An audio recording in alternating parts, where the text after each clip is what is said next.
got a question. I mean, any of you like me really enjoy your teas with all natural honey?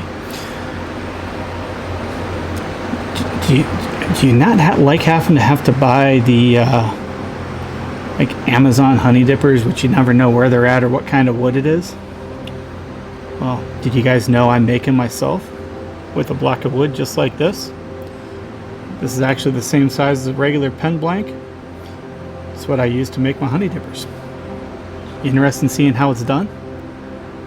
Well, come on, let's go. Come on.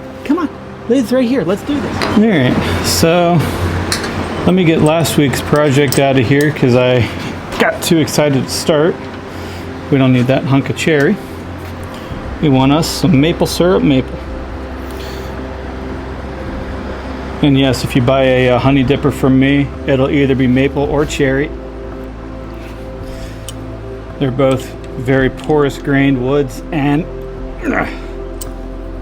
it's what I like to use for them, just for the simple fact that I know it's safe for direct food contact, since it's also a wood I use in my cutting boards. The fact that it's relatively inexpensive just makes it that much more economical, which is why my prices are as low as they can be. So right now I'm just watching this.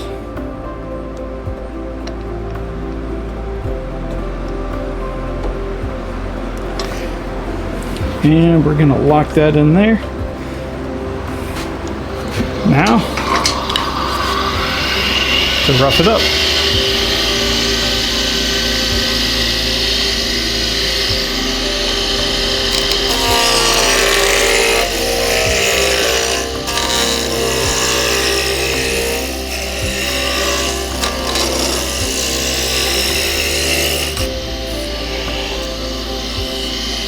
Still got a lump.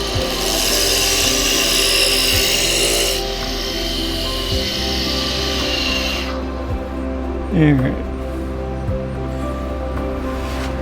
Now, most important thing for a honey dipper is the ridges for the honey. So the way I do that,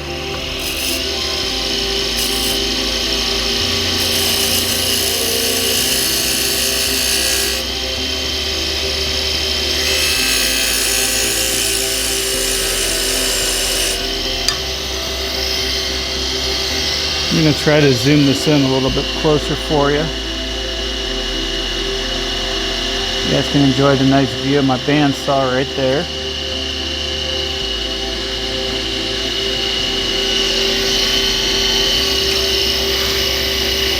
Is it going to focus up or not? There it is. Alright. Now, in order to keep these spaced out right, what I'll do is just touch my cutoff tool just enough to leave a ridge right here, and then I go in next to it and just cut right there.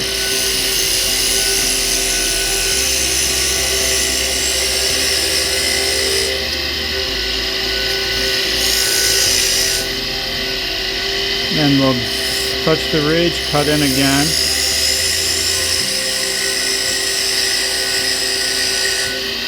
You do want to kind of try to keep the same depth for all of them, and we want one last valley in there.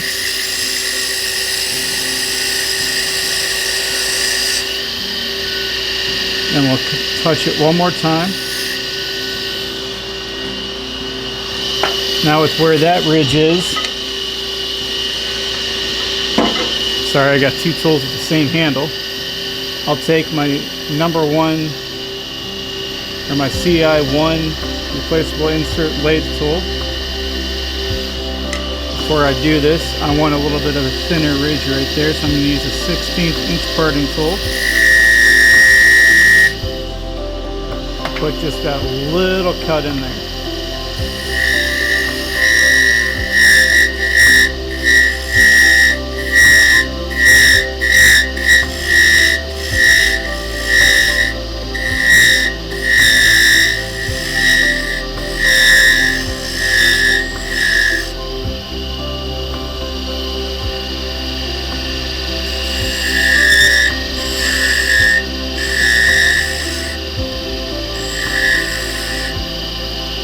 And there we go. That's the head of the honey dipper. Now I'm going to slide this over so you can get a nice close-up of the rest of it. We're going to take our regular 3/8 spindle gouge. Bowl gouges are safe on spindles. Never use a spindle gouge on a bowl. They will break. This shaft will snap, it will throw, and it very well could hit you in the face. It's going to be a very bad day if it does. And we need a little end to be able to hold on to. So we're going to cut an end in here.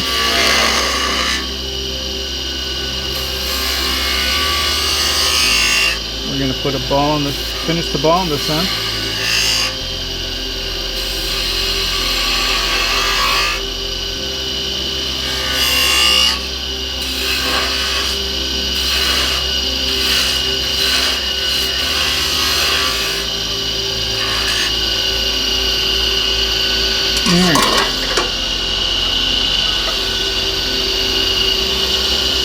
Wrong tool again.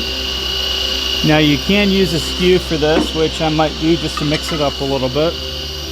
And it's a regular straight edge skew. If you do that, and it's just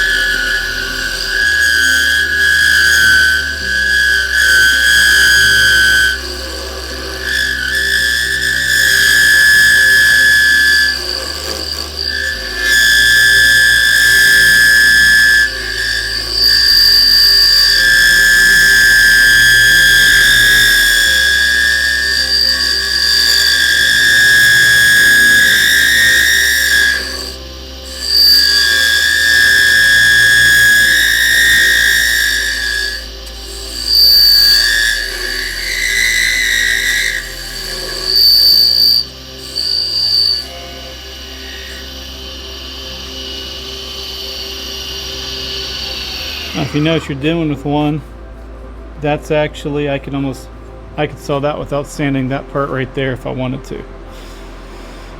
But we're not going to do that because I need to sand the rest of it anyway, so why not? Now for this, I'm going to do this one in a different shape than normal. So we're going to come right between these two ridges. And I'm just going to, this is purely just to add shape to this. And then we'll come through here. It takes a little bit off, and all I'm trying to do is keep it so it looks, I'm trying to minimize how much sanding we have to do. That's the words I'm looking for. And we're going to come through starting here and work our way the rest of the way through.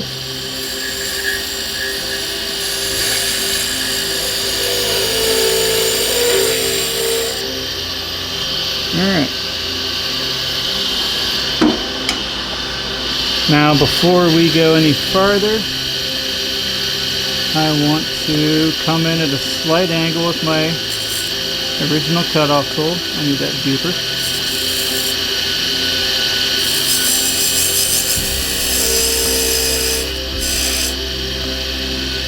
We're going to take a little more off in the middle now.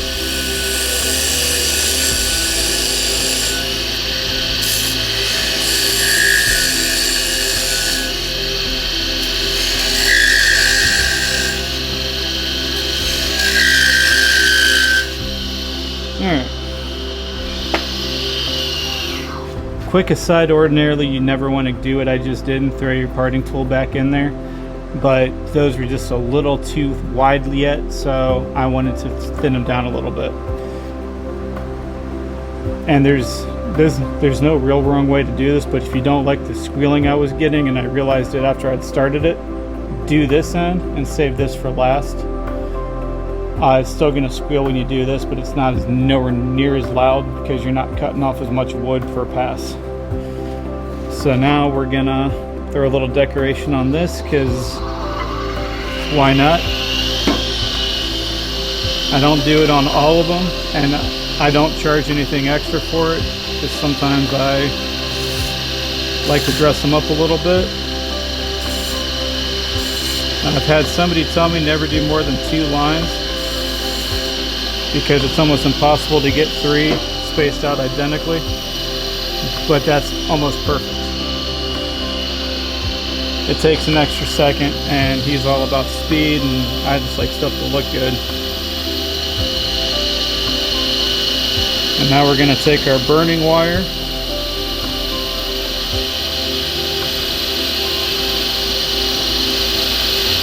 and all this is friction. I've got 2 wooden handles I'm hanging on to with these eyes right here. These little grommets are what makes it a little bit easier, and I just use my thumbs to help hold it exactly where I need it on the camera side. This hand's literally just right here holding it. I'm not doing anything fancy with that other than pulling tight. If you want it to burn, if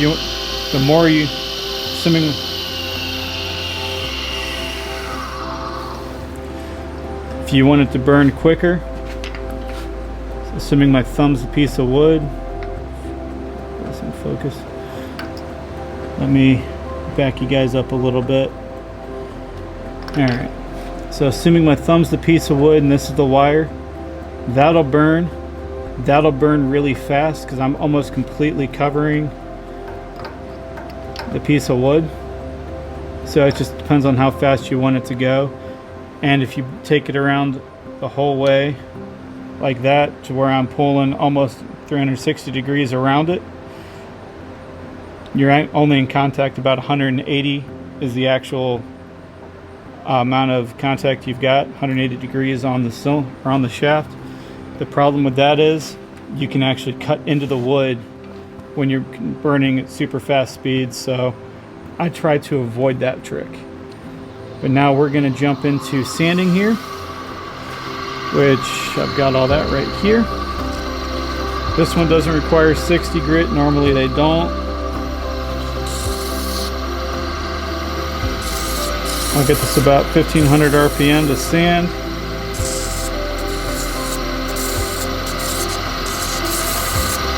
And I always hit all the edges of the little ridges first, and then we'll hit the outside.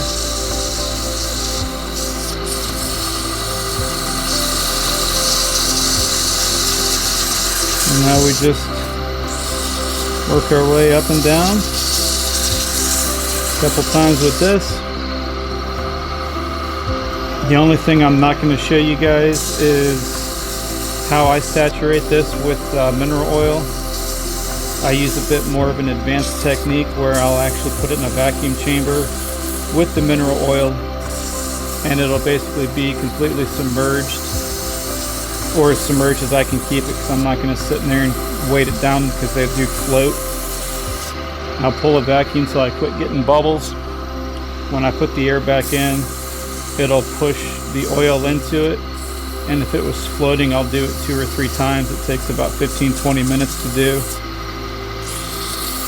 But if you have a big enough thing of mineral oil, you can actually do it with multiple. So like I'll turn 15-20 of these, throw them in there, and I'll do it until all of them are sunk in the I use a paint mixing bucket.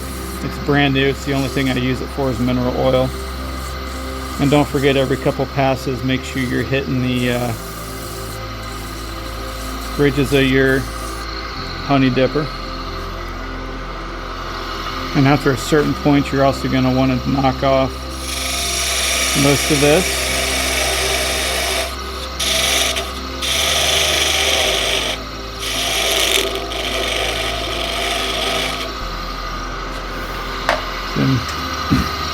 Now that's out of the way because I'm on my 1000 grit. So we'll sand that up. Again, hit all your ridges.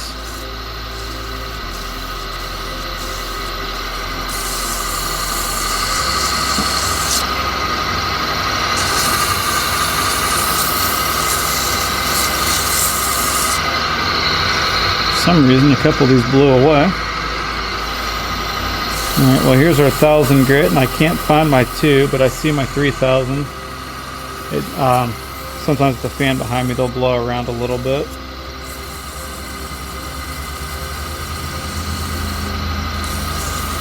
And with the actual part that pulls the honey out that you dip in, you can have a lot of fun with your shapes. Just make sure you leave enough to be able to hold a decent amount of honey.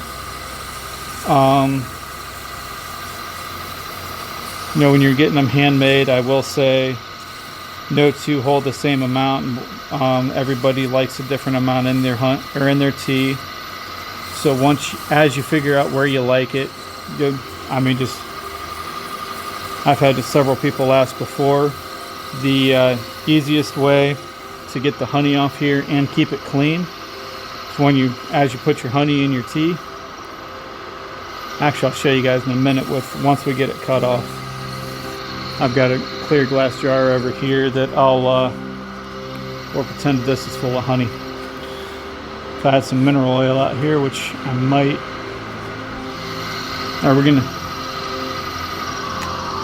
I'll be right back. I want to go see if I can find something. Hey, while I'm thinking about it, so did you guys know that you can support me for not spending a cent by hitting the like button, subscribing, and sharing my videos? Doesn't cost you a cent.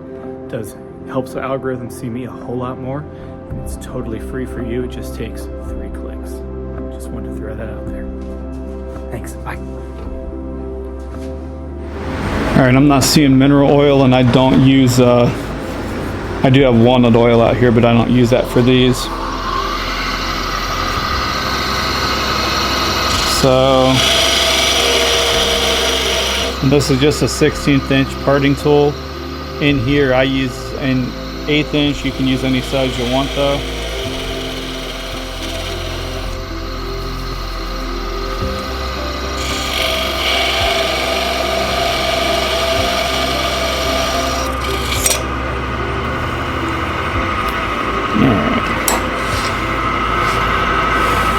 If you do that right, that's a nice clean edge right there.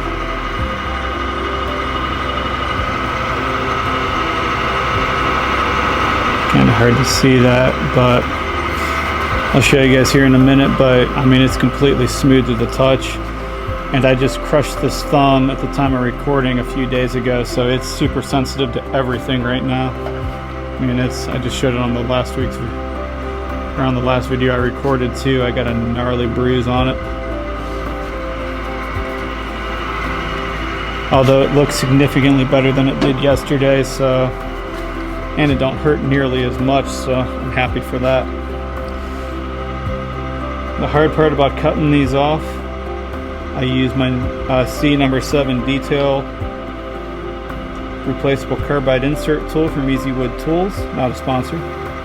Would not complain if you guys wanted to though, if you ever see this. I love your guys' tools. We'll just work the wood off.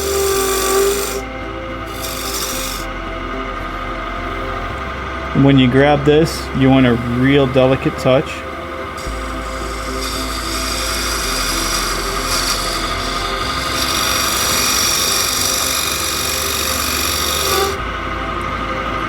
It might come off on this time. Again, just a real delicate grip. You should, even though if you're turning this at full speed, this should never get hot in your hands. You just barely want to rest your fingers on it. And I usually turn it up before now because it gives me a smoother cut.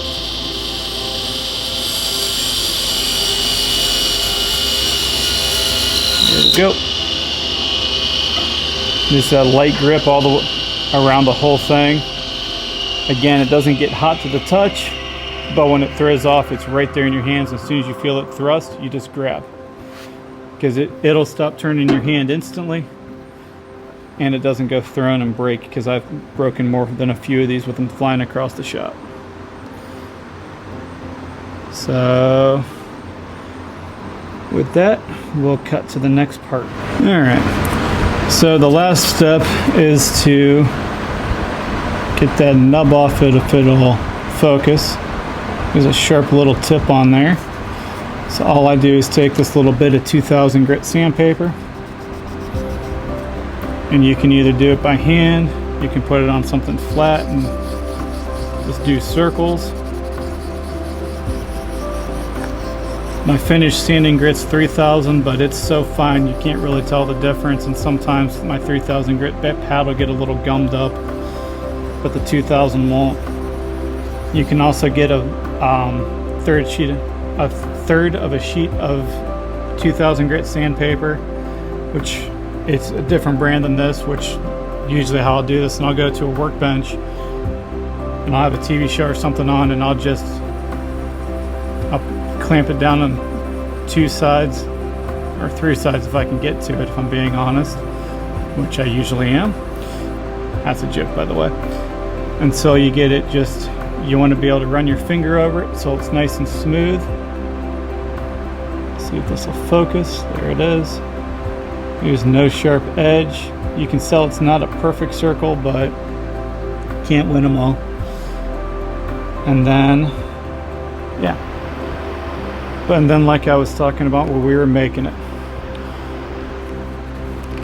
assuming this is your thing of tea, once this is full of honey, you stick it in there. As soon as it's fully submerged, I just take it around, I'll pull it out, make sure there's no honey left on it, you're good to go. And just whip it off, and usually after I close my thing of honey up, I'll either throw it on top, or I'm thinking about trying to find some holders for them. And when I say find them, I mean find something to make that I can throw together real quick, or resin mold or something. But yeah, so with that, my battery's about to die, so I will see you guys later. If you guys want any of these, my camera battery died, so if you guys want any of these, I've had these available for a while. They'll be at pretty much every craft show I'm at for the rest of the year. Sorry for moving. And yeah, probably today and tomorrow, or later today and tomorrow, and potentially into the weekend, I'm going to be knocking a bunch of them out, because I've only got like, I think 8 or 10 left total of the little guys. I do make longer ones as well. They're basically the same thing. Just another quick side note, if you've ever wondered what the different sizes are for, I tell people it's how deep is the thing of honey you've got, because like my tall ones, these don't fit in, so I like a longer one for that. But the head itself is almost exactly the same in most cases. You know, the bigger ones might hold more because it is a thicker piece of wood, and I don't like to cut that much off. So, but yeah, I mean, it's completely and totally personal preference. So with that, I will say cat in the hat, dappy dat. I will see y'all. It'll probably be a week or two till I record another one, but I'll see you guys next week. Have a good one, folks.